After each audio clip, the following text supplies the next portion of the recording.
아, 여러분 안녕하십니까? 저는 오늘 석학초청 특강의 사회를 맡은 한국현대사연구원장 허동현입니다. 먼저 이번 이정식 교수님의 특강에 관심을 가지고 이렇게 참석해 주신 많은 분들께 진심으로 감사 인사 전해 올립니다. 이번 석학초청 특강은 21세기에 다시 보는 독립사상이라는 주제로 오늘부터 해서 5월 1일 목요일, 그리고 5월 8일 목요일, 그리고 5월 13일 화요일까지 총 4차례에 걸쳐 진행될 예정입니다.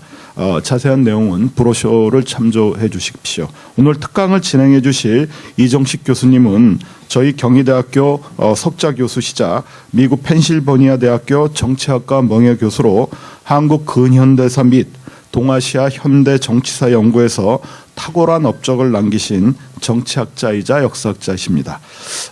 여전히 여든을 훨씬 넘긴지만 치열한 학자의 삶, 연구자의 삶을 계속 걷고 계신 이정식 교수님은 최근 21세기에 다시 보는 해방호사를 출간하셨고 1974년에는 미국 정치학회 최우수 저자상을 받으신 데 이어 2012년 국내 최고 권위의 경항합수상을 받으셨습니다. 자세한 내용은 브로셔에 있는 양력 소개를 참조해 주십시오. 그럼 강연자이신 이정식 교수님을 연단으로 모시도록 하겠습니다. 큰 박수로 환영해 주시기 바랍니다.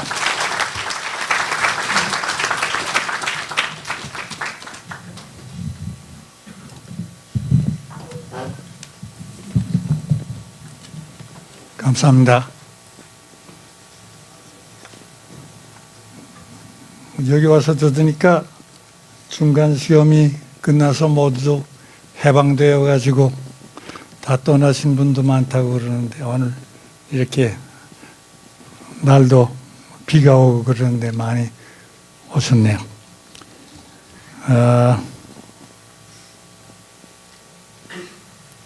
오늘 말씀드릴 제목은 독립사상의 진원이라고 하는 제목인데요. 독립운동사를 포함한 한국 현대사를 이해하는 데 있어서 너무나 중요한 질문이고 또 현대사를 이해하는 데 있어서 중요한 질문입니다만은 여러분들께서는 아마 좀 그러한 독립 사상이 싹트기 시작한 것은 언제였던가 또는 그 사상은 언제 그리고 어떠한 형태로 태동하기 시작하였던가 하는 이 질문은 좀 이상하게 들리실 수도 있다고 생각합니다. 왜냐하면은 우리나라 역사를 보면은 신라 시대부터 다 독립한 나라가 아니었던가, 삼국 시대에 보면은 다 독립한 국가들이 한반도에 있지 않았는가. 그런데 왜 지금부터요, 언제 독립사상이 태동하였던가, 이러한 질문을 제기한다는 것 자체가 좀 이상할지도 모르겠습니다. 그런데 우리 역사를 되돌아보면은 13세기에 들어와서 몽골족이 고려를 침해했고, 그리고 그 몽골족이 세운 원나라가 고려에게 조공을 바치게 하고 또 책봉을 받게 하고, 이러한 그 종속 관계를 그때로부터 조선시대에 이르기까지 계속해 왔습니다. 다들 아시겠죠? 지금의 말로 쓴다면은 종속국가라든가 또는 위성국가가 아니었던가, 이러한 얘기가 제기가 됩니다. 원나라 시절에 볼 것 같으면은 고려 세자들이 원나라에 가서 자라야 됐고, 또 원나라의 그 딸들과 결혼을 해야 되는, 왕녀들과 결혼을 해야 되는 이러한 제도가 수립되어 있었습니다. 조선 왕국이 설립되었을 때 명나라가 조선이라는 나라 국호를 정해줬다는 그러한 기사를 읽었을 때 저도 많이 놀라기도 하고 울분을 느낄 때도 있었습니다. 그런데 그 후에 조선 왕조가 유교의 하나의 지류라고 할 수 있는 주자학을 국시로 삼음에 따라서 이 정석 관계는 더욱 강화되어 나갔습니다. 유교의 교리는 여러분들께서 아시다시피 가족 관계만을 정하는 것이 아니라 국제 관계도 규정하였기 때문입니다. 그게 중심이라 할 것 같으면은 잘 아시다시피 중화 사상이겠습니다. 유교 교리에 따른 국제 관계였습니다. 중화 사상의 기본 또는 중심이라고 한다면은 천자, 즉 하늘의 아들 천자를 보게 됩니다. 유교 사상에 의하면은 천자는 하늘과 땅 또는 하늘의 신과 땅 위의 백성을 연계하는 자로서 하늘이 기후와 풍토를 주관하듯 하늘의 아들인 중국의 주권자는 중국에 힘이 미치는 모든 주변 나라들에게 통수권을 갖고 있는 것으로 간주되었습니다. 여러분들께서 북경에 많이 지금 가보셨을 줄 압니다만은 북경에 있는 천단을 가보셨나요? 둥그란 검은 빌딩인데 그 천단은 천자가 말하자면 중국의 황제가 기도를 드리는 것이었습니다. 비가 안 오면은 가뭄이 되면은 비를 내려달라고 하늘에게 기도를 하고 홍수가 나면은 비를 못 쳐달라고 기도를 하는 그러한 장소였습니다. 천자는 그 정치 행사에 있어서 병력을 보낼 수 있는 모든 곳에는 직접 통치를 했지만 거리상으로나 또는 다른 사정으로 직접 통치가 힘든 곳에서는 석방관계를 유지해 왔는데 명나라와 조선 간에는 이 두 가지 장애물들이 모두 있었습니다. 즉 중국의 만리장성으로부터 우리 국경까지 압록강까지 가려면 거리가 너무나 멀었고 그 중간에는 여러분들께서 잘 아시다시피 여진족이 있어서 금나라 또 후금 이런 것을 세력을 가지고 있었기 때문에 명나라로서는 직접 통치를 할 수 없었기 때문에 말하자면 종속국가 또는 위성국가를 만든 것이었습니다.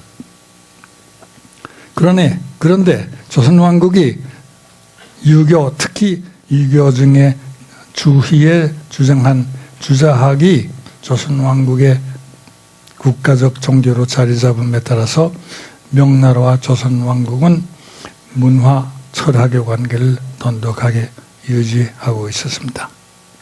그렇지만 종교의 중국의 입장에서 볼 때는 조선은 동이라고 부르는 오랑캐 나라였습니다. 명나라는 문화와 정치의 중심이 중화인데 비해서 조선은 오랑캐였던 것입니다. 이라는 말을 쓰죠. 한자로 이라는 한자가 있지만 그건 오랑캐 이입니다. 조선 사람들은 자기들이 동방 예의주 국가라고 자랑을 하곤 했는데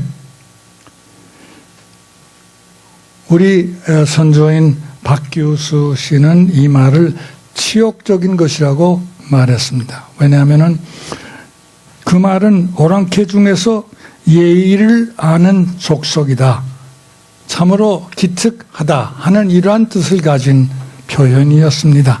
말하자면 동방 예의지 국가라는 말은 칭찬의 말이 아니라 오히려 모욕적인 표현이라는 그런 글을 쓴 바가 있습니다. 실질적으로 말하면은 명나라와 조선의 관계는 즉 화이 관계는 중화라는 화자하고 오랑캐 이자하고 관계죠.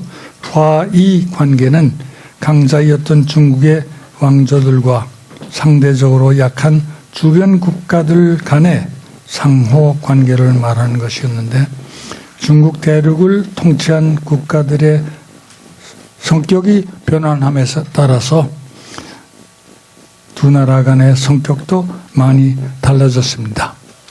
저는 이번 글을 준비를 하면서 우리 과거의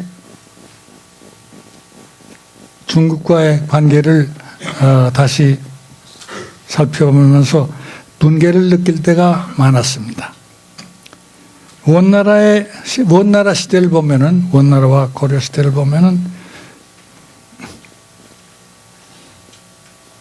몽골족이 잘 아시다시피 기병력을 가지고 있지 않았습니까? 말을 타고 세계를 정복했습니다. 제가 옛날에 한번 헝가리에 가서 놀란 일이 있는데, 헝가리라 할 것 같으면은 유럽의 아주 서쪽이죠. 그런데 거기에서 그 몽골족하고 싸운 자리를 지금도 기념하고 있습니다. 거기에 식당이 있죠. 거기 아마 가보신 분들 계실 겁니다. 다누브강 옆에, 다누브강 바로 강변에 있는데, 그러니까 몽골족의 그 병력이 얼마나 강했는지 중국은 물론이고 중국뿐만 아니라 유럽 전체를 다 정복하고 있었습니다. 그래서 원나라와 고려의 관계는 정복자와 피정복자 간의 무자비한 상하 관계였습니다. 고려는 1231년부터 1259년까지 몽골의 공격에 대항하다가 정복을 당했는데, 몽골족은 자기들에게 저항했던 민족에게 아주 가혹하게 처벌을 한 일이 있습니다. 그 당시에 보면은 몽골 원나라가 조선을 정복한 후에 수십만의 조선족을 원나라로 몽골로 끌고 갔다는 기록이 나옵니다. 저는 그 숫자를 보고 도저히 믿을 수가 없어서 여기에 적지도 않았는데요. 왜냐하면 그 당시에 인구가 얼마나 되었는지 모르지만 인구의 절반은 끌려간 것이 아니냐. 그렇다면은 지금 몽골에 있는 그 사람들은 조선 사람들이 절반이 아니었느냐, 이런 생각을 하게 됩니다. 우리는 단일민족이라고 하지만은 단일민족이 여러 곳에 씨를 아마 뿌렸던 것 같습니다. 명나라의 시대를 볼 것 같으면은, 몽골에 비하면은, 원나라에 비할 것 같으면은 대단히 온화한 정책을 썼다고 합니다. 원나라가 세력이 약해지고 있을 때, 쇠퇴하여 가고 있을 때, 주원장이라는 사람이 일어나가지고 자기 친구들 그리고 여러 사람들을 모아서 저항 세력을 조직해가지고 드디어 몽골이 중국 땅에서 물러가게 했습니다. 그것이 명나라가 시작된 근원입니다. 그래서 몽골을 물러친 명나라는 대단히 온화했다고 하고, 우리 조상들은 명나라에 대해서 아주 늘 감사의 뜻을 품고 있었습니다. 그건 아주 청나라가 일어서 가지고 명나라를 물러친 후에도, 그것이 1644년인데 물러친 후에도 우리의 선조들은 명나라에게 감사하는 뜻을 늘 품고 있었습니다. 그런데 명나라가 우리 동이 조선에게 취한 여러 가지 사례들을 보면은 그렇게 감사할 것만은 아니었다 하는 감정을 제가 갖게 되었습니다. 예로 시조 주원장이 처음에 고려가 보냈던 사절들을 구타하기도 하고 투옥하기까지 했습니다. 너희 고려는 왜 명나라에게만 충성하지 않고 아직 끈떡이가 조금 남아있는 몽골에게 또 역시 충절한다는 그러한 사절단을 보내고 있느냐? 되지 않았다. 그래가지고 아주 그런 그 처벌을 가했습니다. 그리고 제3째 황제 그 영락왕이라고 그러는데요.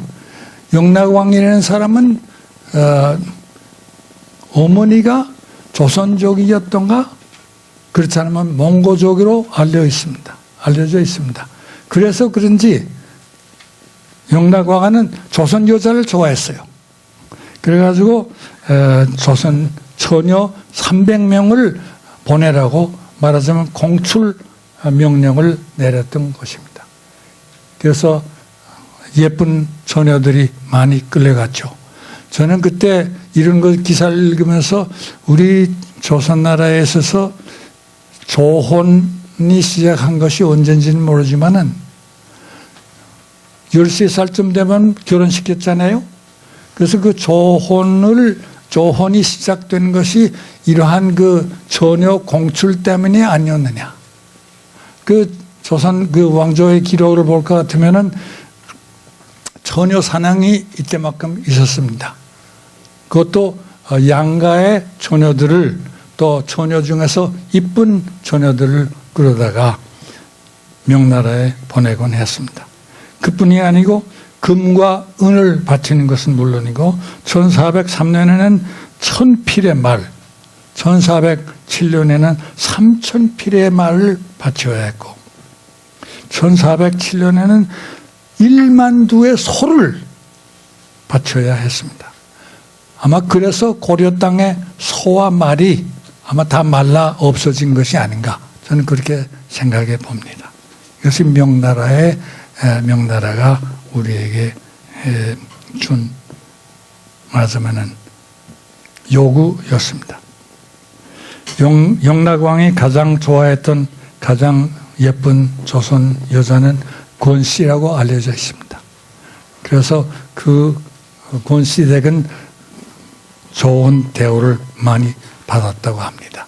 그런데 그 당시에 아마 생명이 오래가지 못해서 3년 후에는 1410년에는 죽었다는 소식이 있습니다.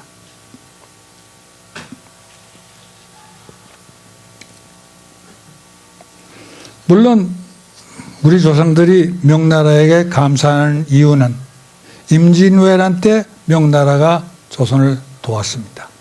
그래서 그 당시에 조선이 살아남을 수 있었다. 그래서 그 은혜를 잊을 수 없다. 그래서 감사하는 뜻을 늘 표시하곤 했습니다. 그런데 명나라가 또 망해버렸죠. 아까도 말씀드렸지만 1644년에 만주에 있던 여진족이 산해관을 넘어서 만리장성을 넘어서 중국을 통치하게 됩니다. 그래서 만리장성을 뚫고 들어가서 명나라를 패망시킨 여진족이 중국을 통치하게 됐는데 그 전에 1644년에 중국을 만리장성을 넘어가기 전에 여러분들께서 많이 들으셨지만은 여진족이 조선을 치고 들어왔죠. 정묘호란 1627년, 병자호란 이것이 그 여진족이 조선을 치고 들어온 것인데 정묘호란에는 청나라가 3만 명의 병력을 보냈다고 합니다. 그 다음에 병자호란에는 10만의 병력을 보냈다고 합니다. 조그만 조선 땅에 3만의 군력이 들어왔어도 정말 황폐화할 것인데 그 다음에는 10만 군력이 조선 땅을 짓밟았다. 그런 글을 읽을 때 정말 분개하게 됩니다.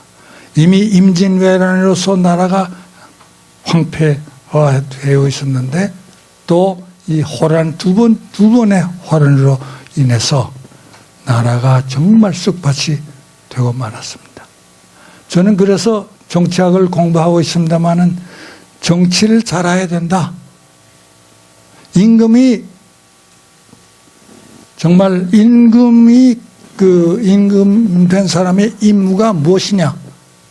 이것은 국가를 방위하는 것이고 또 민생을 돌봐야 하는 것이 아니냐.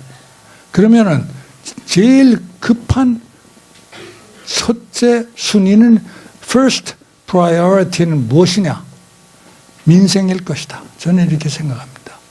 그런데 여기에 여러분들께서 아시겠지만은 광해군이 나오고 또 인조가 나옵니다. 광해군은 뭐냐? 광해군은 그 당시 명나라가 쇠퇴하고 있고 만주족이 또는 여진족이 약진하고 있는 상황에서 우리에게 도움을 주었던 명나라가 원병을 청하자 강홍립 장군 휘하에 1만 3천 명의 군사들을 보내면서 형세를 보아서 향배를 정하라. 향배 말하자면 어떻게 할 것인가를 결정하라고 지시를 했습니다.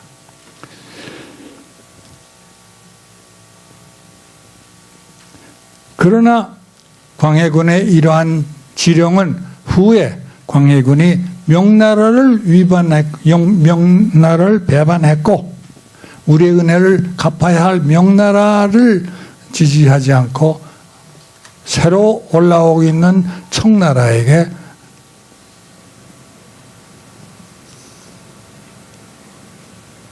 청나라 쪽을 지지하라는 그러한 지령을 내렸다고 해서 이것이 아주 대역죄로 할까요?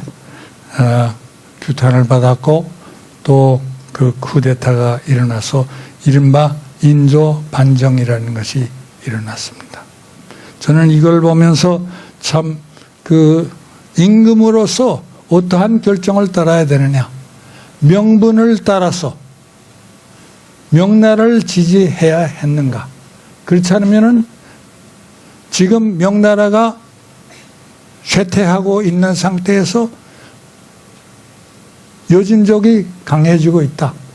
이러한 상태에서 임금이라면 어떻게 결정해야 되느냐. 개인적인 입장에서는 물론 우리가 명예를 지켜야 되고 명분을 지켜야 합니다. 그러나 임금으로서 나라의 장래를 결정하는 사람은 개인적인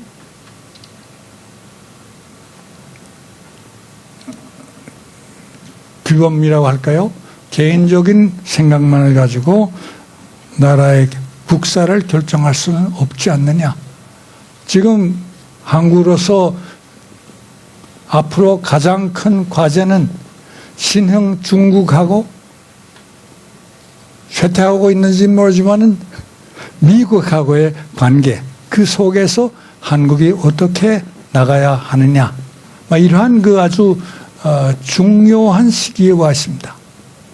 앞으로 우리나라의 대통령이 될 사람들은 이러한 문제에 대해서 심각하게 생각해야 되고 어디다가 기준을 두느냐 하는 것이 아주 큰 과제입니다.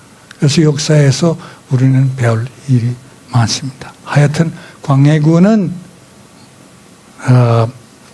쿠데타로 인해서 인조 반정으로 인해서 물러가야 했고 그 결과로서 3만 명의 만주족이 조선을 치고 들어왔고 그 다음에는 또 10만 명의 만주족이 치고 들어옴으로 해서 우리나라가 쑥밭이 되어버렸습니다. 그런데 이런 중화 사상, 이런 관계는 중화 사상이라는 하는 사상으로서 포장되어 있었습니다. 사대 관계. 이처럼 우리 조상들은 힘이 약했기 때문에 사대 관계를 유지해 나가야 했는데 이 제도는 중화 사상과 소중화 사상으로 이념적인 정당화가 이루어져 있었습니다. 특히 4대 사상은 1644년에 명나라가 망한 후로부터 조선만이 명나라의 전통을 이어받은 유일한 나라다. 즉 소중화라는 긍지와 명분으로 포장되어 있었기 때문에 양반 사회에 그 생각이 뿌리 깊게 있었습니다. 호족은 힘이 강해서 중국을 정복했다고 하지만은 그 오랑캐들은 야만인들이 아니냐. 우리는 명나라로부터 유교 사상을 받아들여 가지고 참다운 유교 국가가 되었다. 그래서 우리만이 문명된 국가다. 그렇게 자랑하고 있었던 것입니다. 이것이 지금의 말을 쓴다면 이데올로기입니다. 그 당시의 이데올로기인데요. 이데올로기의 힘이라는 것은 너무나 강합니다. 우리 세대는 여러분들 젊은 세대는 지금 민주주의 이데올로기 밑에서 살고 계시죠. 아주 행복한 세대입니다. 아마 우리 민족의 역사 중에서 가장 행복한 세대가 아닌가 생각해 봅니다. 저는 불행히도 그 전 세대입니다. 그래서 그 여러 가지 이데올로기를 거쳐야 했습니다. 우리는 일제시대에는 일본의 그 군국주의 사상, 그리고 일본의 그 신도 이데올로기, 말하자면 일본은 구름을 타고 내려왔던 아마테라스 대신 오미카미, 아마테라스 여신의 후계자로서 이루어진 나라의 백성이다. 이러한 그것으로 인해서 군국주의 이데올로기가 강하게 성립되었었죠. 그래서 저는 아침에 학교에 가면은 여러 가지 한국말로는 뭐라고 번역을 해야 될지 모르지만은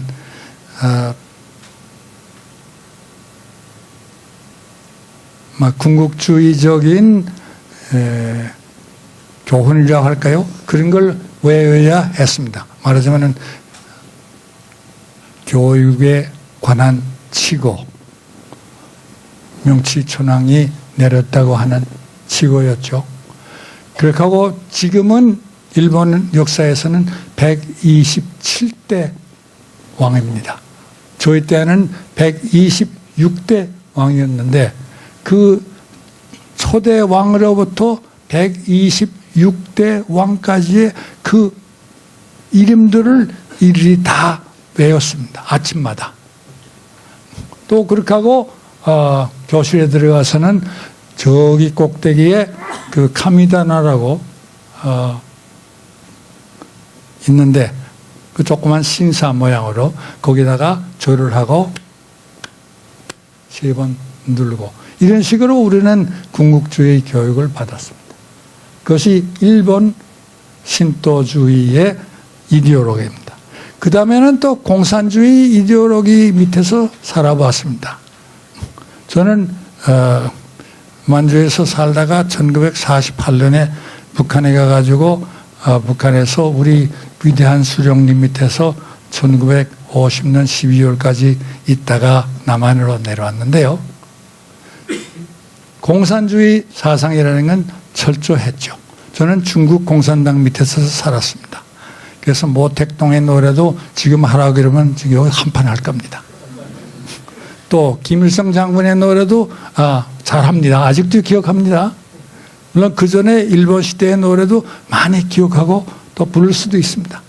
그래서 저의 시대는 이렇게 이데올로기를 일제시대의 그것, 그 다음에 저는 만주에서 살았기 때문에 중국 공산당의 이데올로기 또는 그 모든 제도, 그 다음에 또 이북에 와서 몇 해 살면서 우리 김일성 장군 밑에서 또 그 이데올로기, 그리고 그 다음에 남한에 내려오니까 반공사상이 아주 철저합니다. 그 당시에 반공사상들은 여러분들이 아마 상상도 못하실 거예요. 부산이 그 당시에 임시 수도였는데 부산의 다방에서는 차이콥스키를 레코드를 틀지 못하겠습니다. 왜 그런지 아세요? 차이콥스키는 러시아 사람 아니에요? 그 러시아 사람이면 다 빨갱이라 얘기해요. 그러니까 차이콥스키 음악은 틀지 못하게 하고 학생들이 막스 베이바, 여러분들 사회학자 막스 베이바 아시는 분 계시죠? 막스 베이바라고 책에다가 표면에 막스 베이바라고 그 크게 쓴 책을 가지고 다니다가 형사들이 너 막스를 배우냐? 너 빨갱이 아니냐? 끌어가곤 했습니다. 막 이러한 그 반공주의, 그 이데올로기라는 것이 상당히 강한데요.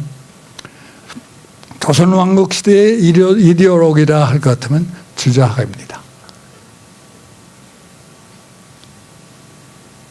그래서 주자학, 그것도 주자학의 엑스트림으로 가가지고 위정 척사 노선을 지지하게 됐습니다. 여러분들 대원군 시대에 위정 척사 소양을 배척하는, 말하자면 그 당시에 양이죠. 양이를 배척하는 쇄국 정책을 쓴 이유를 아시나요? 쇄국 정책을 썼다는 건 아시죠? 근데 그 이유는 뭐였느냐? 말하자면 이 오랑캐 사상을 받아들이면 안 된다. 사상뿐만 아니라 오랑캐를 받아들이면 안 된다.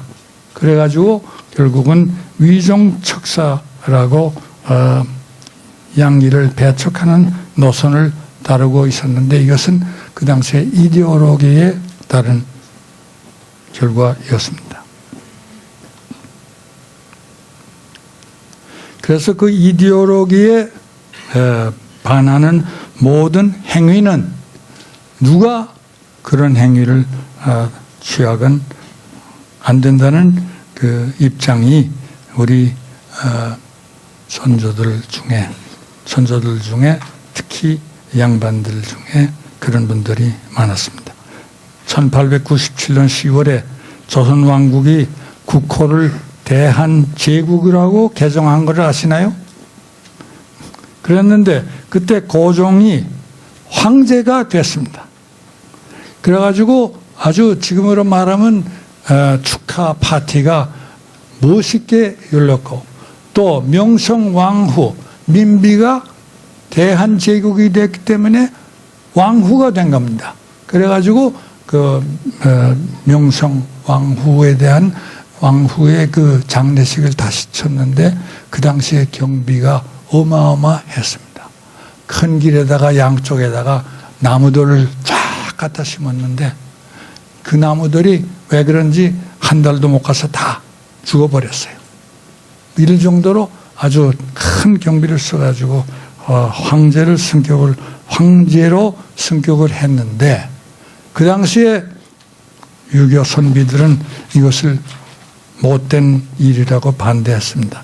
최익현, 유인석 이러한 위정척사파에서는 서구의 의례에 따라서 존호를 바꾸는 것은 짐승의 제도를 취하는 것으로서 소중화의 나라 조선에서는 있어서는 안 되는 일이다. 소중화의 나라에서 황제 즉위를 한다는 것은 망령되어 스스로를 높이는 행위라고 비난했습니다. 이 정도로 그 당시의 사상은 철저했었습니다. 그런데 19세기 말엽에 들어와서 중화사상이 쇠퇴하기 시작합니다. 여기에 이제 독립사상이라는 것이 대두가 될 가능성이 생기는 상황이죠. 그래서 제가 장황하게 그 전에 사대 관계에 대해서 말씀드리고 이것과 독립사상과 어떻게 다른가 이것을 설명하기 위한 것입니다. 중화 사상의 쇠퇴, 이것은 19세기 말에 들어와서 쇠퇴하기 시작합니다. 이것은 우리 역사를 볼 때는 또 중국의 역사에 볼 때도 국제 질서가 무너지는 천지개벽의 일이었습니다. 중화 중심 세계로부터 서양식의 국제 질서로 바꾸어지는 과정이 시작했기 때문입니다. 이 과정에서 청나라는 정말 전대미문의 도전을 받았습니다. 챌린지를 받았습니다.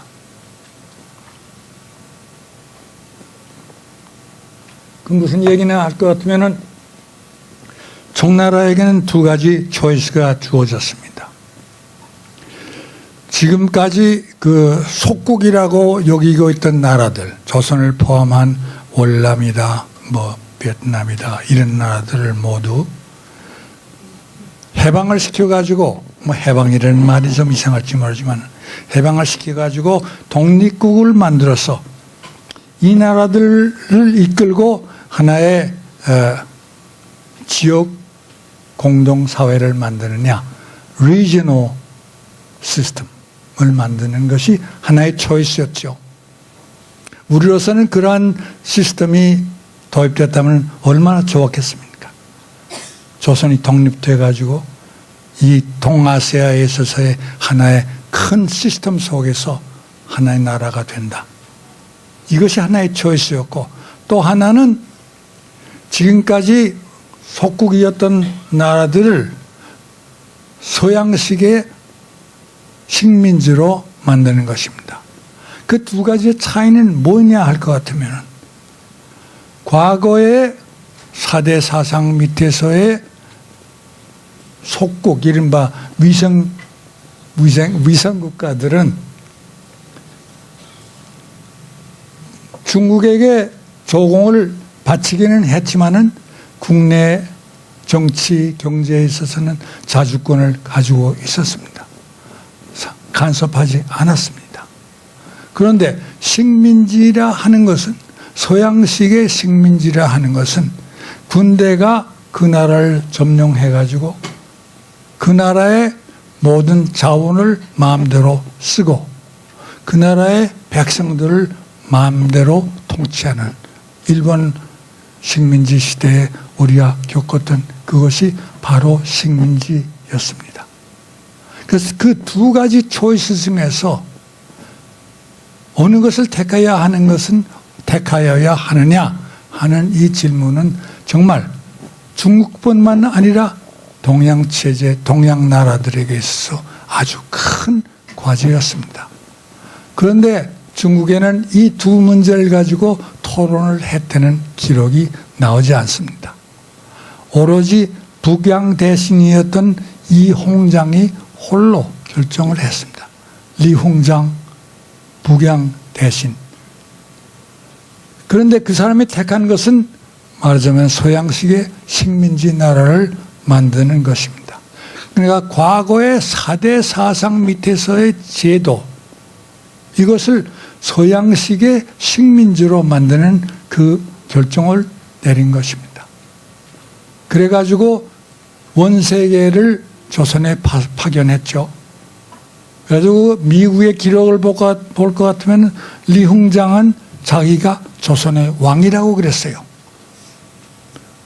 한국의 기록에는 안 나오지만은 미국 대사에게, 그 당시엔 공사였는데 미국 대사에게 하는 말이, 나는 실질로 조선의 왕이다. 내가 결정하면 아무거나 다 그대로 된다.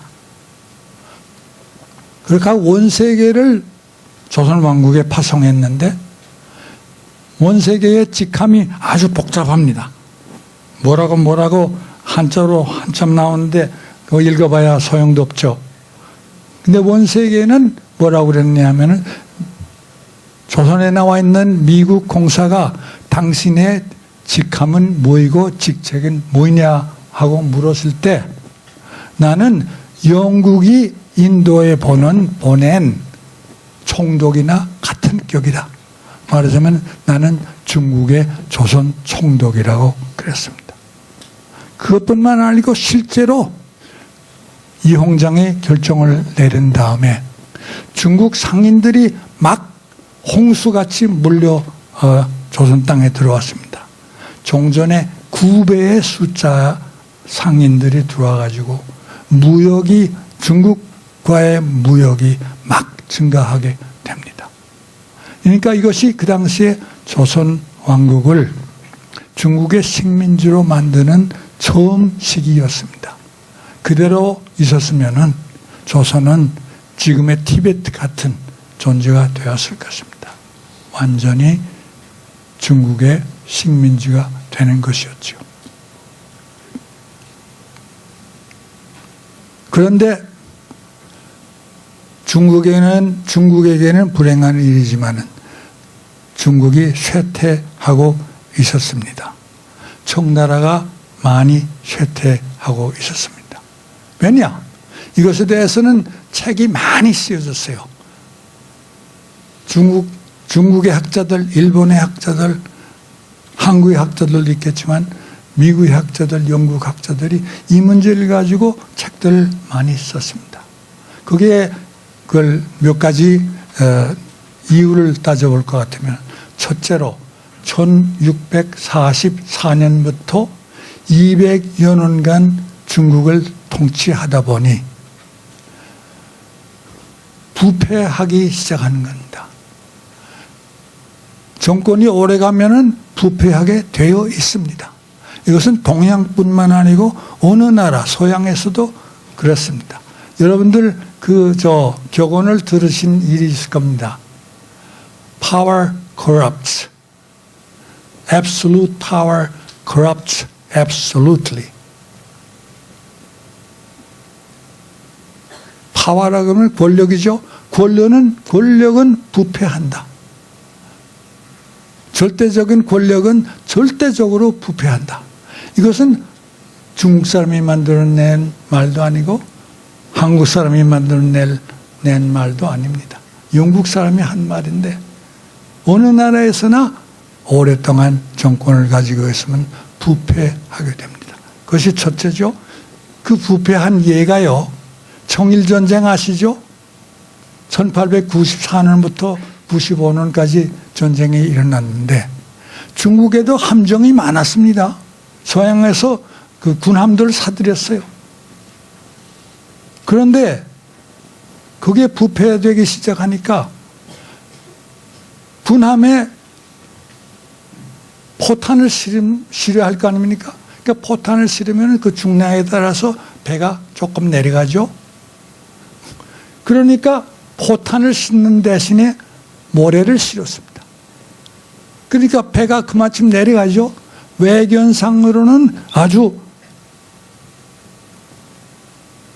모든 준비가 되어 있었는데 모래 가지고 총을 쏘면은 대포를 쏘면은 이게 발사가 안 됩니다. 아시죠? 그래가지고 청일전쟁에 시작하기도 전에 벌써 중국 해군은 망해버렸어요. 이게 부패의 하나의 예입니다. 또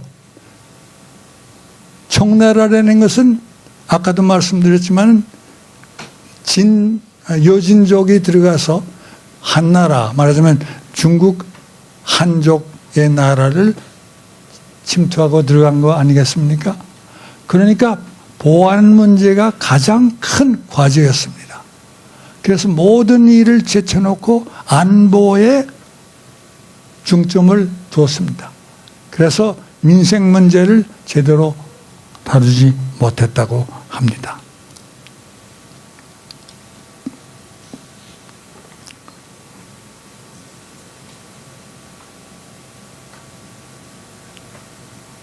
또 대내적으로 개혁을 하려면은 개혁하는 상대가 주로 지주들, 정권을 지주하는 그 분자들이었기 때문에 개혁을 할 경우에는 자기 지지 세력이 약해진다. 그렇기 때문에 개혁을 하지 못하고 있었습니다. 이런 제도가 오래 가다 보니까 아주 쇠퇴해 버렸습니다.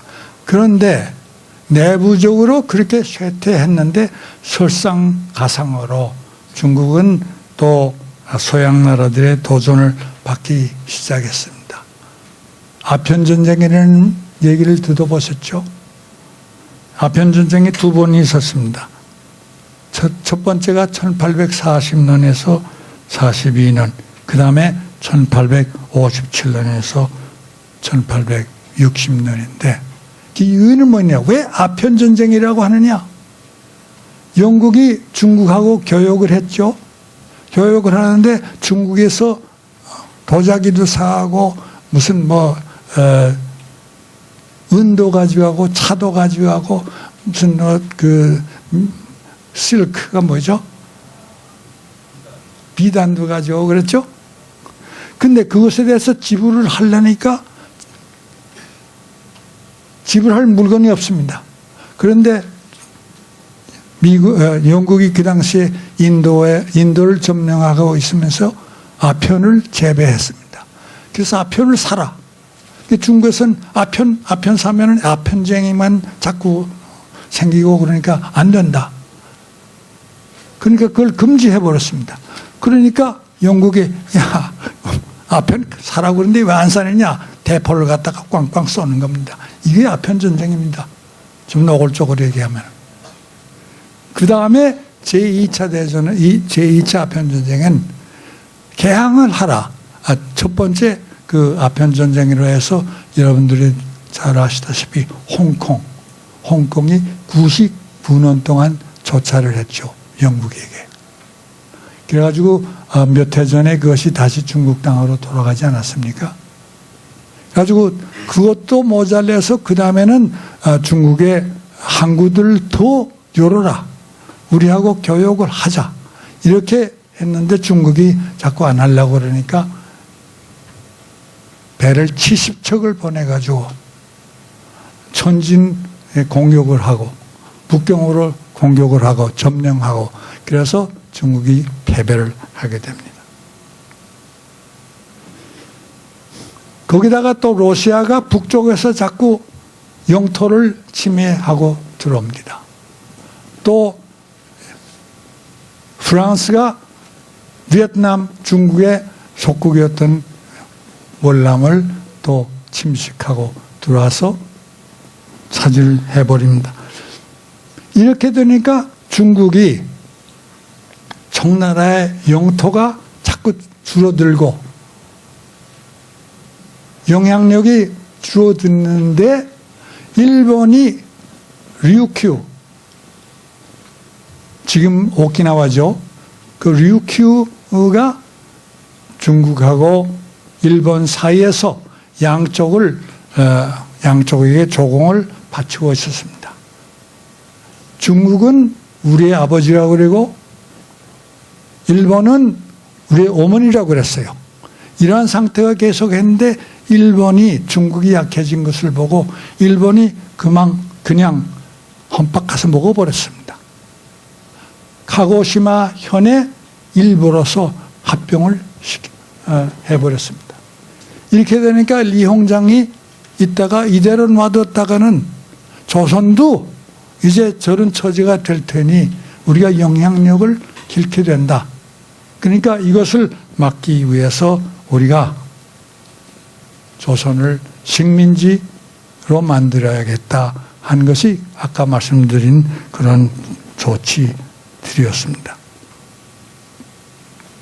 그런데 이것이 그 당시에 신흥 일본하고 충돌이 되죠. 일본의 입장으로 보면은 왜 중국이 이렇게 자꾸 팽창하느냐? 그러니까 전쟁이 일어났죠. 청일전쟁이 일어났죠. 근데 청일전쟁에 아까 말씀드린 대로 모래를 쓰는 군함, 이것이 전체 다 그런 건 아니었겠지만은 그 부패한 군대가 일본하고 당하지 못하였기 때문에 일본에게 지고 그 결과로서 시모노세키, 한국에서는 마관이라고도 그러고 하관이라고도 그러죠. 하관 조약을 사인을 했는데 그 조약의 첫 제1조가 조선은 독립국이다라는 그 사항이 나옵니다. 그래가지고 중국은 지금으로부터 조선에 대해서는 아무 권리도 행사하지 않는다 하는 이러한 조항이 들어가 있습니다. 그래서 명목상으로는 조선이 독립국이 된 것입니다. 근데 그 당시의 기록을 제가 아직도 세밀하게 찾아보지 못해서 그런지 모르겠습니다만은 우리 선조들이 그 당시에 이러한 결과, 말하자면 중국이 조선에 대한 특권을 부정하게 된 그 사실을 알고 있었는지도 모르겠어요. 그것에 대한 인식이 저는 보이지 않고 있었습니다. 이럴 때에 나타난 것이 서재필입니다. 1896년에 미국에 가서 10년 동안 망명 생활을 하면서 미국에서 공부를 하고 돌아와 가지고 여러분들께서 잘 아시는 독립신문, 독립협회 뭐 이런 그 독립이라는 말을 쓴 여러 가지 조직이나 또는 신문을 만들었던 것입니다. 그런데 제가 서재필에 대해서 책을 한 권, 뭐 2권을 썼는가요? 근데 이번에 다시 공부를 하기 시작해가지고 독립사상이라는 것이 조선 왕국에서 근대사에서 언제 독립이라는 생각을 하기 시작했던가. 서재필이 독립신문을 창간하고 독립협회를 만든 것은 알고 있는데 그분은 그 전에 이미 1884년에 있었던 갑신정변 전에도 독립사상을 가지고 있었다. 그럼 우리 역사에서 독립사상을 언제부터 찾아야 하느냐. 제가 이런 과제를 가지고 이번에 공부를 좀 해보았습니다. 그래서 역사상을 보면은 저는 광해군을 참 좋아합니다. 광해군. 갑자기 광해군이 나와서 여러분들 얼떨떨 하실지 모르지만 독립사상의 근원. 언제부터 찾아야 하느냐. 그래서 저는 지금 광해군을 상당히 존경하고 있습니다. 광해군은 1575년에서 1641년에 살고 있었고 재위 기간은 1608년에서 1623년이라는 5년이었죠. 왜 이분을 제가 존경하느냐? 왜 이분이 독립사상을 처음 가진 분이라고 생각하느냐? 이분은 그 당시 급격히 변하는 국제 상황 하에서 제가 보건대는 조선의 장래를 가장 중요시했던 분이다. 청나라도 아니고 명나라도 아니고 우리 조선 사람들이 어떻게 하면은 독립을 유지하고 살 수 있느냐 하는 문제를 가지고 신음하셨다고 생각합니다. 그래가지고 아까도 말씀드린 대로 명나라 군대하고 청나라 군대하고 싸우는 사이에서 사태를 보아가지고 향배를 결정하라. 우리의 민족의 앞날이 이 조치에 달려있다. 그래서 광해군이 저는 우리 민족을 위한 결정을 하였다고 생각합니다. 그런데 물론 광해군은 여러분들 잘 아시는 대로 인조반정으로 인해서 물러가게 되어버립니다. 그렇다면은 그분은 정책상으로 조선에 이익되는 길을 택하려고 그러셨는데 사상적으로 이론적으로 독립사상을 제일 먼저 들고 나온 분은 누구였던가. 그 문제를 가지고 제가 좀 신음을 해보았습니다. 그런데 사상적으로 독립을 원한다는 것은 그 당시의 상황으로 볼 때는 중화사상을 배척하고 화의사상을 중화라는 화자하고 아까 말씀드린 대로 오랑캐 2조 화의 사상을 배척하는 것이 독립사상과 같은 뜻이었습니다. 하나의 동전의 양면이라고 할 수 있습니다. 화의 사상을 배척해야 독립이 되는 것입니다. 중화 사상으로부터 벗어나는 것입니다. 그럼 누가 이런 것을 제일 먼저 생각했던가? 저는 그 홍대영 담원 홍대영을 그런 분이라고 생각합니다. 홍대영은 1731년부터 83년까지 살으셨는데 이분이 그러한 생각을 하게 된 경위가 참으로 재미있고 또 중요합니다. 뭐냐? 이분은 중국에 다녀오면서 거기에 있는 서양 선교사들하고 대화를 하고 또 책도 읽고 해가지고 지구일을 만들었습니다. 지구본이라고도 하죠. 지구본을 만들었어요. 여러분들 국민학교 시절에 지금은 뭐라고 초등학교 시절에 지구본들 많이 둘러버렸죠. 돌려보신 일들 있죠. 지구가 둥그렇지 않습니까? 지구라는 말이 무슨 뜻인지 아시나요? 지, 땅이죠. 구라는 말은 공이라는 말입니다. 둥글다는 말입니다. 지구본을 돌려보면은 그게 중심이 어디에 있습니까? 그 공의 중심이 어디에 있다고 생각하시나요? 없죠. 그러면은 지구본을 보니까 중심이 없다. 땅끝까지라는 말이 있긴 하지만은 땅에 끝이 없는 거다. 지구가 둥그니까 시작도 없고 끝도 없지 않느냐. 지구를 돌리면서 보면 안도 없고 밖도 없다. 그런데 왜 중국은 중화라고 해서 세계의 중심이라고 하느냐. 그래가지고 우리를 왜 오랑캐라고 그러는데 변방에 있는 오랑캐라고 그러는데 왜 우리가 오랑캐가 돼야 되느냐. 왜 중국이 중화 중심이냐. 세계에는 중심도 없고 변방도 없다. 이거 지구 일을 돌려보니까 어디가 중심이라는 생각을 결정을 할 수가 없지 않느냐. 그러니까 중화 사상, 화의 사상이라는 것은 사람이 만들어낸 생각이다.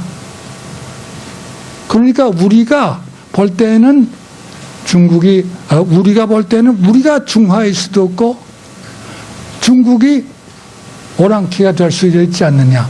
또 서양 사람들이 볼 때 중국 사람들은 서양 사람들을 양이라고 하지만 오랑캐라고 하지만 서양 사람들이 볼 때는 자기들이 중심이고 중국은 변방이라고 볼 수도 있지 않느냐. 그러니까 세상에는 시작도 없고 끝도 없다. 지구에는 There's no beginning, there's no end. 예? 그러니까 중화 사상은 이 글러먹은 거다.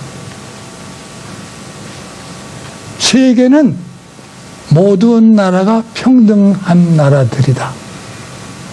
만국 평등론이라고 할 수 있겠죠. 그 당시에는 그 만국이라는 말을 많이 썼어요. 만국, 만이 1만 만자죠. 만국 평등론이 거기서 나오는 겁니다. 그러니까 중화 사상이라는 것은 틀린 것이다. 그러니까 중화 사상은 버려야 된다. 그래가지고 우리가 독립적인 입장을 취해야 된다. 이러한 생각인데 지구를 보면서 지구일을 만들어서 보면서 만국 평등론을 들고 나오는 말하자면 천문학을 공부하면서 정치, 국제 정치를 논하게 되는 이러한 구상은 아마 경희대학의 휴마니타스 대학에서나 할 수 있는 거겠죠? 그렇죠? 그러니까 자연과학으로부터 사회과학 정치학으로 연결하는 그러한 특이한 머리 말이죠. 저는 그걸 보고 이런 분이 계셨구나. 저는 홍대영 씨를 공부를 하면서 책임 있고는 있어요. 지금 여러분들 가서 찾으려고 해도 도서관에 없어요. 제가 다 빌려봤기 때문에. 다 금방 돌릴 테니까 여러분들 많이 읽어보세요. 그러니까 이런 분이 계셨는데 이것은 서양에 있어서의 갈릴레오나 이런 사람들하고 비등한 생각을 하신 분입니다. 그런데 갈릴레오가 뭐라고 그러죠? 지존론이라고 그러나요? 우리 지구가 돌아간다는 거.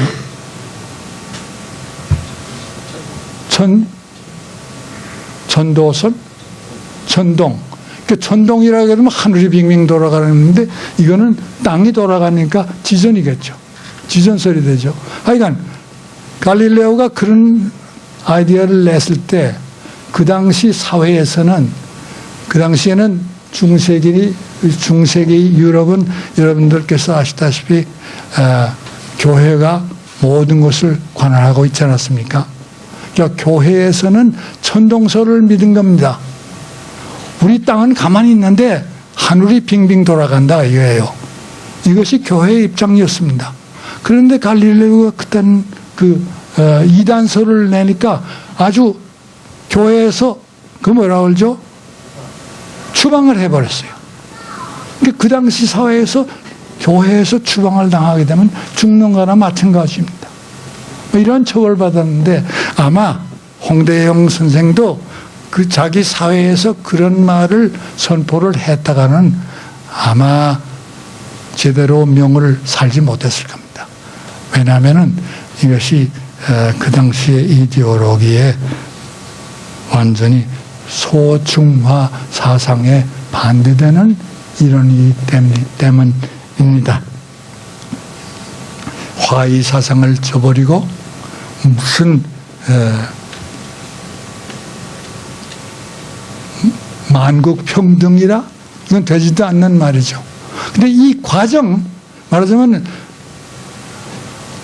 세론을 박차고 자기 나름대로의 생각을 한다는 건 이것은 뉴턴이 말하기를 그걸 엔라이튼멘트라고 했습니다.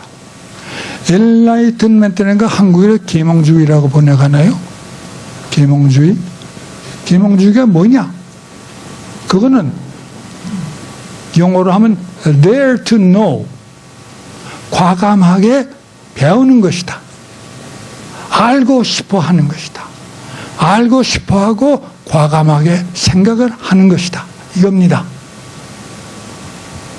그래서 그 당시에 우리 홍대영 선생 그리고 홍대영의 친구였던 박지원, 유남 박지원, 또 박지원의 손자 박규수 이런 분에 대해서 제가 공부를 지금 열심히 하고 있습니다. 다음 시간에는 제가 어떻게 홍대영의 그러한 생각이 김옥균 독립당에게 전달이 되었고 또 그 독립사상이라는 것이 어떻게 우리 사회에 침투하게 되었던가 하는 문제를 가지고 다음 시간에 논하려고 합니다. 감사합니다. 그 세월의 두께만큼이나 큰 깨침을 저희들에게 주신 것 같습니다. 홍대영이라는 사람을 발견해냄으로써 우리가 독립사상에 언제 진원을 갖게 되는가 하는 것들을 저에게 알려주셨습니다. 그러면 이제 질문 답변 시간을 갖도록 하겠습니다. 질문해 주실 분은 손을 들으시면 저희 스태프들이 마이크를 전해드리도록 하겠습니다. 강연 잘 들었습니다. 저는 인가탐 학생들이랑 같이 교수님 강의 들으러 왔는데요. 저는 역사를 공부한 게 아니라 사회학을 공부해서 그 독립사상 이쪽에 대해서 잘 모르지만 그렇다 하더라도 그 홍대용에 대해서 새롭게 알게 되는 것은 놀라운 일인 것 같습니다. 저의 질문은 뭐냐면 아까 교수님께서 그 앞에 그 광해군이 아마 독립사상을 가지고 있었던 그 군주로 이렇게 말씀하셨는데 당시 그 단순히 그 국가의 안위를 생각하는, 그러니까 조선이라는 그 국가의 안위를 중요하게 생각하는 것만으로도 그 사람이 독립사상을 가지고 있었다고 얘기할 수 있을 것인지, 그 이전에도 그런 국왕은 많지 않았을까 제가 잘 모르긴 하지만, 그래서 굳이 그 광해군부터 이렇게 하게 되는 그런 더 중요한 그런 이유가 있으신지 궁금합니다. 네, 감사합니다. 감사합니다. 상당히 저에게는 아주 아픈 데를 찌르셨는데 왜 그러냐 하면은 제가 이 시대의 전문가도 아니고 공부는 지금까지 겉핥기로 한 거기 때문에 제 눈에 띈 것이 광해군인데요. 그 전에 독립사상을 가진 분이 계셨던가 있을 겁니다. 그 위로 소급해 올라가면은 정말 나라를 지켜야 되겠다 하는 그런 분들이 많이 계셨고, 그래서 아마 제가 좀 더 공부를 하면은 광해군 전에도 그런 분들이 계셨다고 알 수 있을 것 같은데, 제가 여기에 그 광해군의 이름을 낸 것은 역사가들이 좀 저에게 가르침을 주시지 않을까. 그래서 앞으로 이것은 제가 좀 더 공부를 해야겠습니다. 감사합니다. 저 이름은 홍관식입니다. 저런 좋은 강의가 있다고 알려와서 오늘 참석하게 돼서 고맙게 생각합니다. 선생님 말씀 잘 들었습니다. 직접 선생님 강의하고 연결이 안 되는지는 모르겠습니다.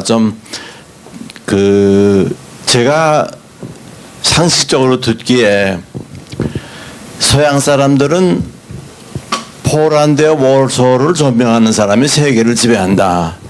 마찬가지로 중국 사람들은 중국을 다스리는 사람이 세계를 지배한다.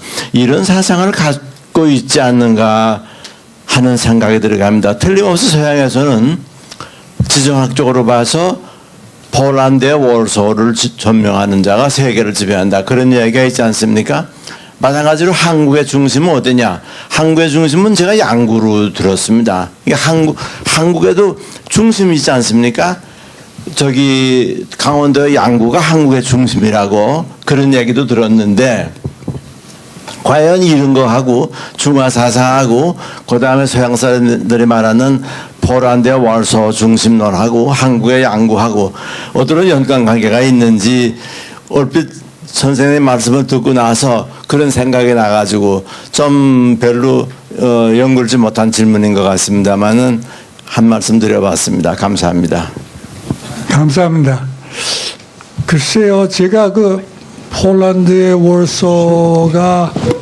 월소를 통치하는 자가 유럽을 통치한다. 네, 그런 말씀이 있군요.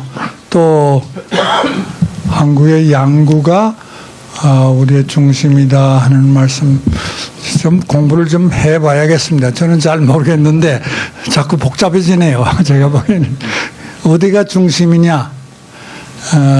중국 사람들은 제가 보기에 북경을 통치하는 자가 중국을 통치하지 않았느냐.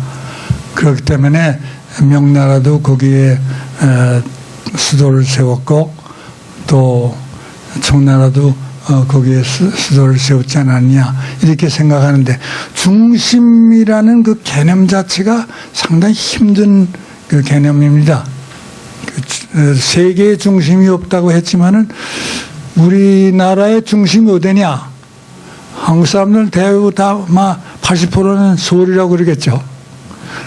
근데 양구가 중심이라고 그러게 되면 양구가 어디죠? 하고 나오는 사람들이 상당히 많을 것 같은데 앞으로 좀 공부를 해보겠습니다. 예, 저 손혁상 교수님 질문하시겠다. 예, 선생님 말씀 너무 잘 들었습니다. 홍대영의 그 만국평등론이 저한테는 이제 그 1700년도 거의 그 전반기에 나온 상당히 그 획기적인 사상인데, 조금 제가 여쭤보고 싶은 거는 그 만국평등론에 그 당시에 이렇게 선생님 그 말씀을 듣다 보면은 무슨 스터디 그룹이나 박지원, 연안박지원과의 교류나 이런 만국평등론이 어떻게 좀 확장돼 갔는지, 그 홍대영이 어떻게 자기 만국평등론을 그 당시에 지배적인 그 중화사상, 유교사상과 대립적인 관계를 홍대영이 유지하면서 출판이나 아니면 자기의 주장을 펼쳐나갔는지, 그런 그 개인적인 홍대영의 활동에 대해서 좀 궁금해서요. 더 좀 말씀해 주실 수 있으면 부분 네, 주십시오. 감사합니다. 아시다시피 홍대영의 그 말하자면 만국평등론이라고 뭐 제가 이름 지은 그 개념입니다만은, 그런 개념은 그 박지원이 쓴 요라일기 있지 않습니까? 그게 나옵니다. 그게 나오는데 그 외로 어느 정도 그 사회에서 알게 되었는지, 홍대영에 관해서는 그 후에 그 세대를 보면은 중국의 사절단으로 갔던 사람들이 홍대영의 그 말을 많이 인용합니다. 많이 인용을 하는데, 그분이 살아계실 시절에 어느 정도 그 소리 유포가 됐고 또 그 지지를 받았는지는 제가 알지 못하고 있습니다. 앞으로 이것도 좀 더 공부를 하고 싶은 일입니다. 감사합니다. 저 질문 요 가운데 마이크 좀 전해 주십시오. 아까 손 드셨죠? 예. 네, 교수님 강연 잘 들었습니다. 독립 사상에 관한 강연인데, 우리가 1910년에 일본한테 나라를 뺏겼는데 우리 조선이 이렇게 멸망할 수밖에 없었던 이유들이 어떤 것들인지 궁금합니다. 조선이 멸망한 이유. 예. 멸망할 수밖에 없던 이유.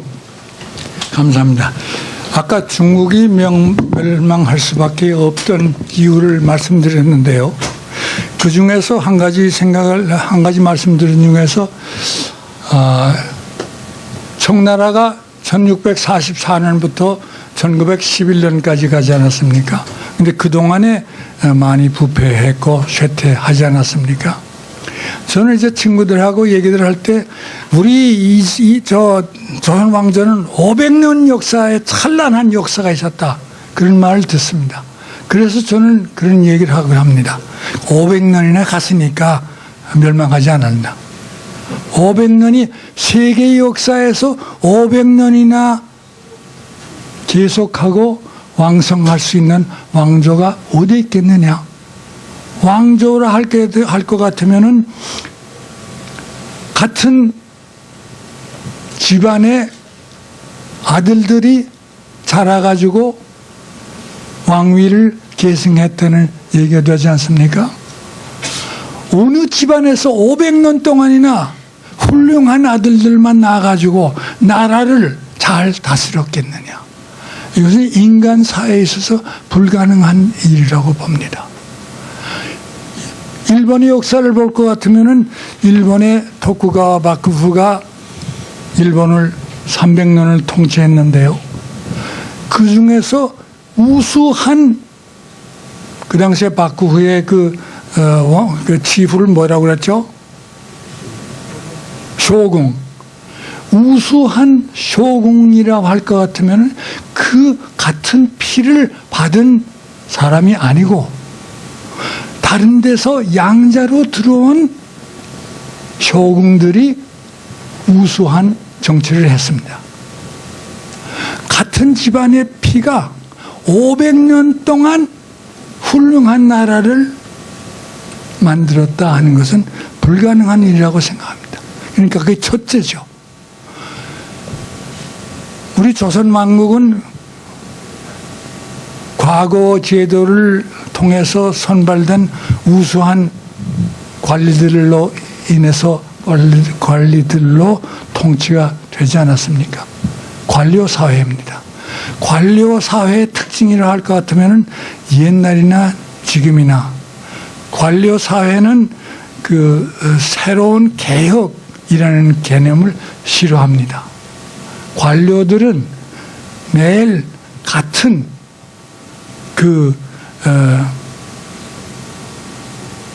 프로시저라고 하면 뭐라고 하죠? 같은 절차를 밟고 같은 것을 하는 것을 좋아합니다. 새로운 것을 들고 나오면은 이단자로 몰리기 쉽고 쫓겨나기 쉽습니다. 아이디어가 참 좋은데 그 새로운 아이디어를 택했다가는 자기 자리가 없어집니다. 필요가 없어지니까요. 그래서 개혁하는 것은 옛날의 관료제도에서나 지금의 관료제도에서나 관료사회는 개혁을 할 수 없습니다. 그래서 새로운 피가 필요하고 새로운 각도가 필요하고 새로운 관점이 필요한데 이 관료사회가 오래가게 되면은 융성할 수 없다고 생각합니다. 그 외에도 이유가 많겠죠. 뭐 역사하는 분들에게 듣게 되면은 당장 들고 나오죠. 그럼 당장이 그 우리나라가 멸망한 이유가 아니라 하는 그 역사학자들도 있습니다. 국사편찬위원회 위원장 하신 분도 그런 말씀을 쓴 것을 제가 읽었습니다. 당쟁. 왜 당쟁이 나쁘냐? 당쟁이 나쁜 것은 자기 당파의 이익을 가장 중요시합니다. 그러니까 자기 당파의 이익을 중요시하는 상태에서는 우수한 사람이라고 해서 자기 당파가 아닌 사람은 채용할 수가 없습니다. 또 자기 당파에서 나오지 않은 아이디어라 할 것 같으면 받아들일 수 없습니다. 그러니까 모든 기준이 당쟁 사회에서는 그 당파의 이익만을 최우선적으로 따라야 되게 되어 있습니다. 이렇기 때문에 당쟁 역시 조선 왕조가 망한 이유가 아니었겠네요. 또 한 가지 들자면은 여러 가지 이유가 있겠죠. 임금된 분들의 그 능력을 연구해 보세요. 우리나라에 우리가 제일 가장 존경하는 분이 누굽니까? 세종왕. 그 다음에 용조, 정조. 그럼 세종으로부터 용조까지 몇백 년이 지나갔습니까? 그 다음에 정조가 1800년에 돌아가셨는데 그 후에 누가 훌륭한 임금이 있었습니까? 그럼 훌륭한 임금들이 왜 우리가 세종, 용조, 정조 이렇게밖에 또 세조도 거기에 들어갈 수 있겠죠. 그 정도밖에 훌륭한 임금이 없었던가? 그럼 만약에 거기에다가 4분이 아니라 8분이라고 합시다. 8분인데 8분만 훌륭한 임금이었고 다른 분들은 훌륭하지 못했다. 우리 고종을 어떻게 생각하세요? 어떤 교수는 고종이 아주 훌륭한 임금이었다고 합니다. 그런데 외국 사람들이 본 고종을 볼 것 같으면은 너희 나라에 무슨 독립이라는 얘기를 하느냐? 너희 임금이라는 사람이 구석에서 바싹 소리만 나게 되면 무서워가지고 벌벌 떠는데 무슨 독립이 있느냐? 이런 얘기가 나와요. 그건 저 러시아 공사가 한 얘기입니다. 다른 그 외국 사신들의 기록을 볼 것 같으면은 미안하지만은 그 당시에 우리 임금이 훌륭한 분이 못 되었습니다. 그러니까 그렇게 제도적으로 오래 갔고 관료적인 제도였고 또 훌륭한 분이 그렇게 많지 않았고 이러니까 500년 갔다는 것은 기적입니다. 감사합니다. 자, 질문 있으신 분 손 들어주십시오. 예, 여기 마이크 갖다 주세요.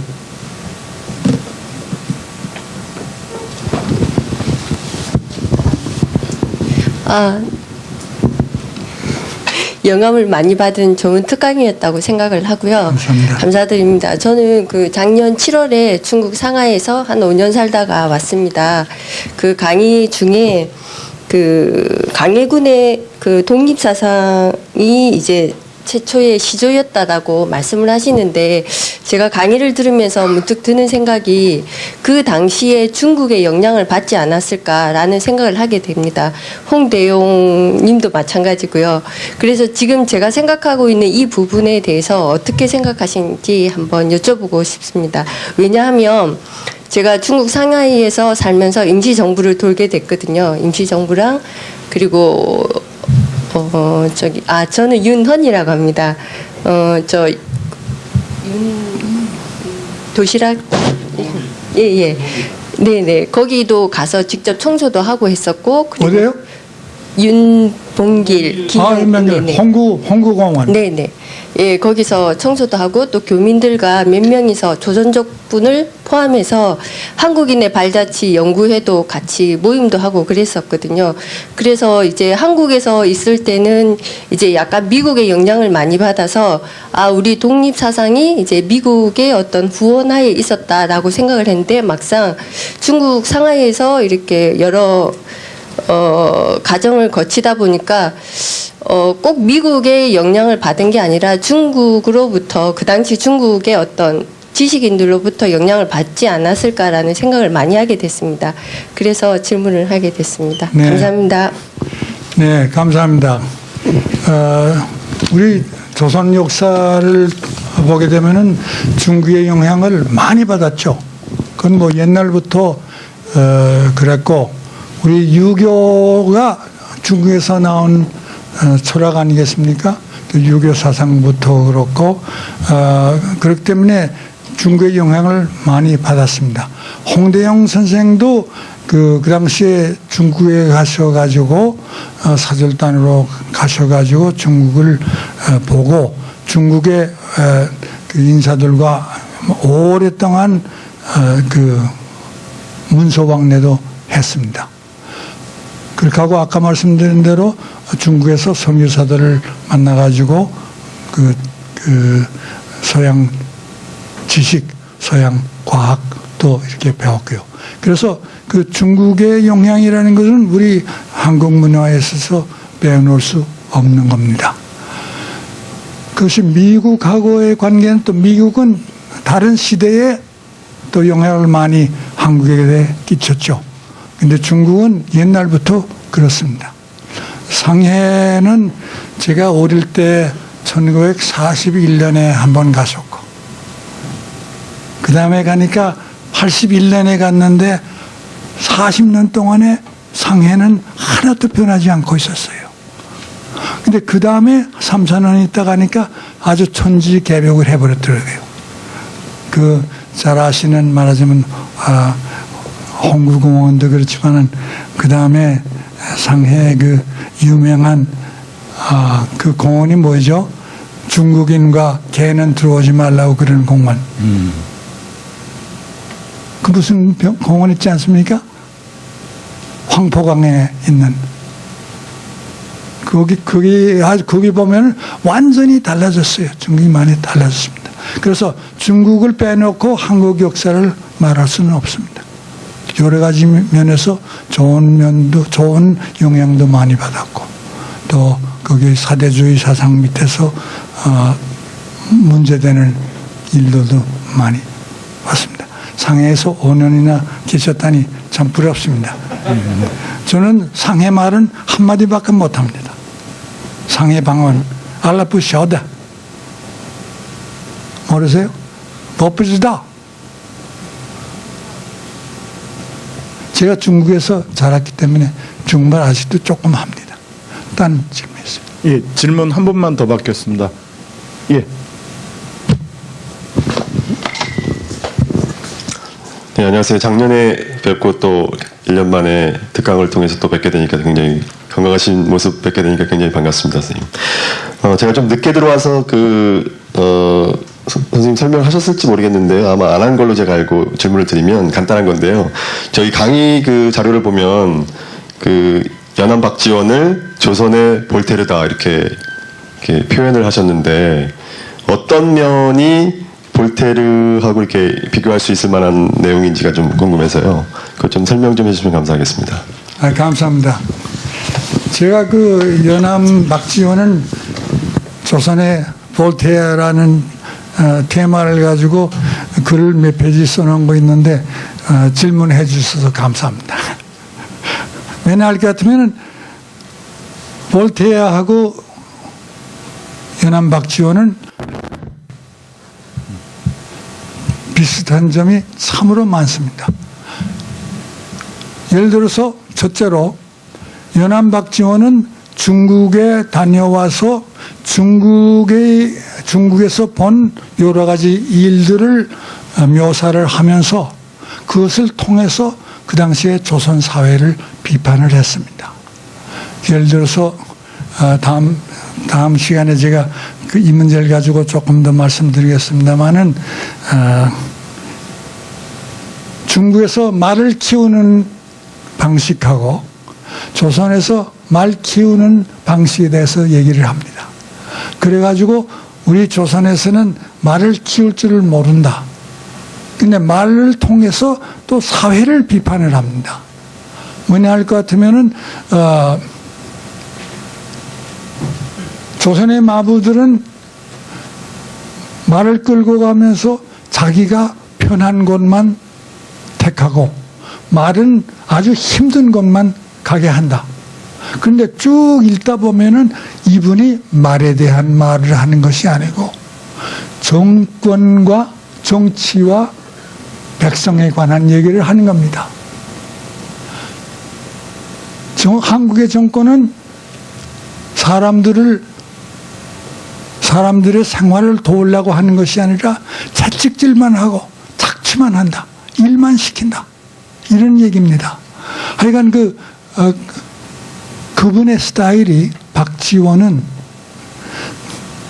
중국을 통해서 조선을 비판을 했습니다. 볼테아는 어땠냐? 볼테아는 Letters from England. 그 불란서 말로는 뭐라고 그랬는지 잊어버렸는데요. 저는 그 번역한 책을 읽었는데 이분은 영국에 가서 몇 년 동안 망명 가서 있으면서 영국에서는 종교가 자유다. 여러 가지 종교가 같이 살고 있다. 그런데 나라가 혼돈하지 않고 모두가 자기 신앙을 따라서 사회가 잘 유지되고 있다. 또 그뿐만 아니라 정치적으로도 무슨 민주주의적인 그런 걸 하고 있다. 근데 영국에서는 그 당시 그 교회가 폭정을 하고 있었거든요. 그러니까 영국을 통해서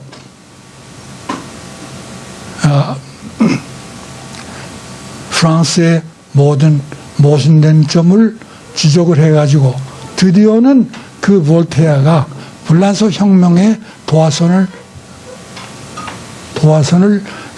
도화선이 됩니다. 그런 면에 있어서 볼테아는 영국의 경우를 들어서 혁명을 일으켰는데 왜 박지원은 그런 좋은 글을 썼는데도 조선의 개혁을 이룩하지 못했던가. 근데 박지원 그분은 1700년도 분인데 그분의 책이 출판이 된 것이 1909년인가 됩니다. 그동안 조선에서는 그분의 책을 출판할 수가 없었습니다. 물론 볼테아도 자기 나라에서는 출판을 하지 못했습니다. 그러나 그분은 볼테아는 프랑스 말로 쓴 것을 갖다가 강 건너 벨지엄이다 홀랜드에서 출판을 했습니다. 그 출판을 하면은 자기 친구들이 다 또 거기 가서 책을 사다가 프랑스 사람들이 다 읽었습니다. 근데 조선에서는 그럴 수가 없잖아요. 압록강 건너가서 청나라에서 출판할 수도 없고.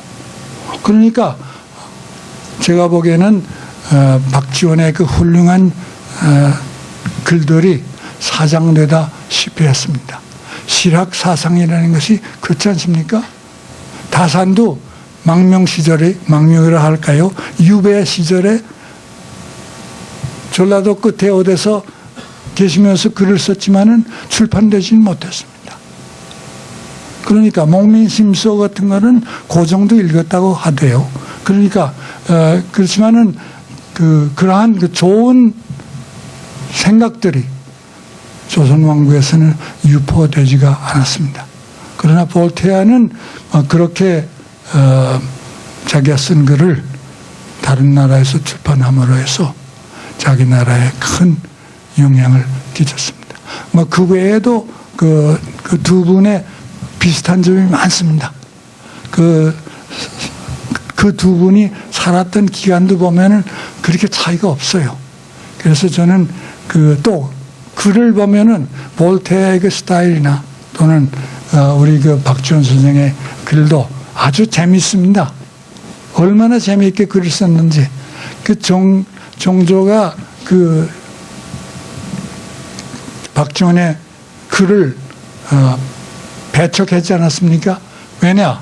양반들이 글이라면은 엄숙하게, 예? 아주 뭐라고 그러죠? 한문으로 그 스타일이 있지 않습니까?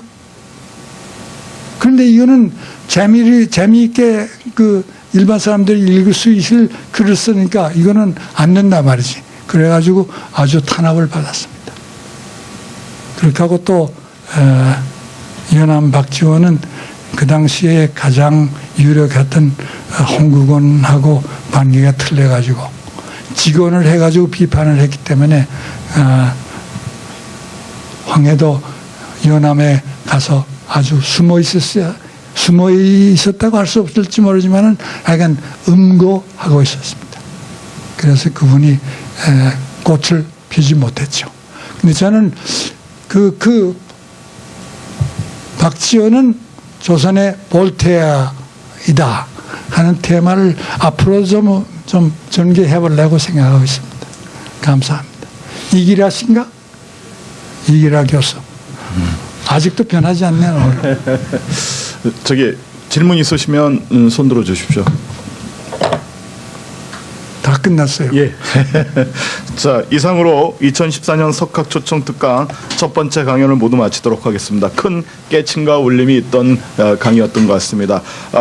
오늘 아까 말씀드린 것처럼 이번 강의는 4차례에 걸쳐 진행됩니다. 다음 강연은 5월 1일 목요일 1시 30분부터 이곳 청운관 이곳 B117호에서 독립사상의 대두, 개화 독립당의 공론장, 박규수의 사랑방이라는 주제로 진행될 예정입니다. 많은 관심과 참여 부탁드립니다. 큰 박수로 이정식 교수님께 감사 표시해 주시기 바랍니다.